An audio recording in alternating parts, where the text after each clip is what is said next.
फिलहाल मैं पहले अपने दो सहयोगियों का रुख करूंगी। प्रशांत, पहले मैं आपके पास आ रही हूं। कल एक बार फिर से गारंटी, रेवड़ी, ये तमाम शब्द रैलियों में, जनसभाओं में गूंजते नजर आए। एक बार फिर वार पलटवार इन्हीं मुद्दों पर होता नजर आया। और अरविंद केजरीवाल तो जिस तरह से कह रहे थे कि भाई दिल्ली को 7 फ्री की गारंटीज वो दे चुके हैं, अब आगे मध्य प्रदेश के लोगों से भी पूछ रहे हैं कि आपको चाहिए, यानी 2024 तक यही सब गूंजता रहेगा। ये तो साफ दिख रहा है।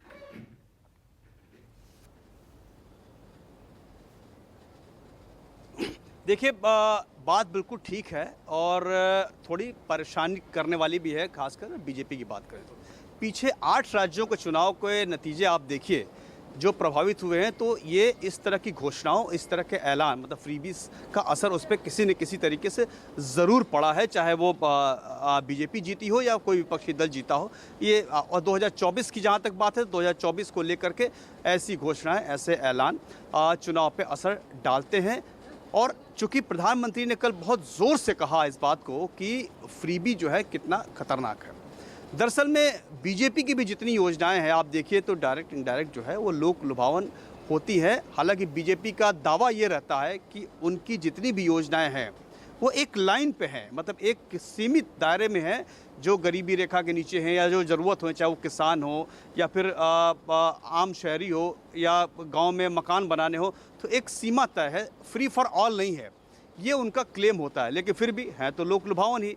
और जितने भी ऐसे विपक्षी राजनीतिक दल हैं, उन्होंने इस फार्मूले को जब आजमाया तो इसके रिजल्ट बड़े अच्छे मिले, तो वो ऐलान पे ऐलान लगातार किए जा रहे हैं। और इसको लगता है कि चुनाव में एक मजबूत हथियार होगा जिससे उनको जीत मिलने में थोड़ी आसानी हो जाएगी, उसमें वैल्यू एडिशन हो जाएगा।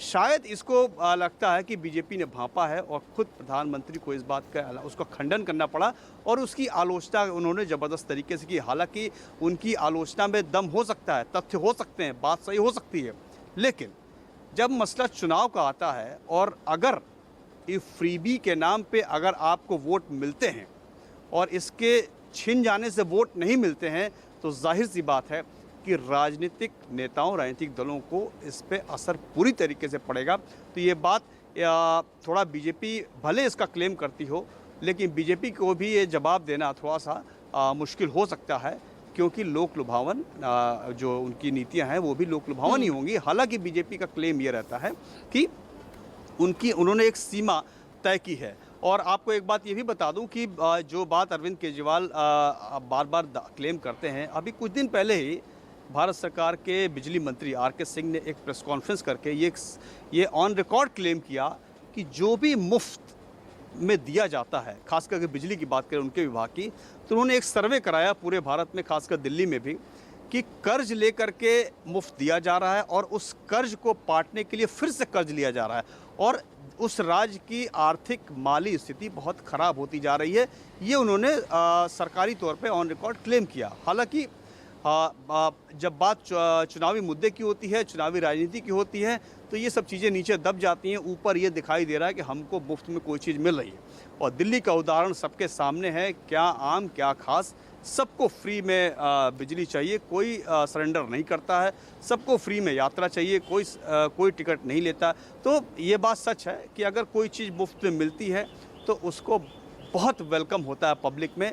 और इसका खामियाजा किस तरीके से होगा, माली हालत ख़राब होगी राज्य की, वो अंदर की चीज़ है। चुनाव पे क्या असर पड़ेगा ये सबको नज़र आता है। तो इसको काउंटर करने की एक तरीके से कोशिश की है कल प्रधानमंत्री ने अपनी बात को। हालांकि प्रधानमंत्री की बात में तथ्य हो सकते हैं, सच्चाई हो सकती है, लेकिन पब्लिक को क्या लगता है, ये विपक्षी दल इस बात को समझते हैं कि जिस तरह के ऐलान, जनधन योजना, मकान, जो कुछ भी दिया वो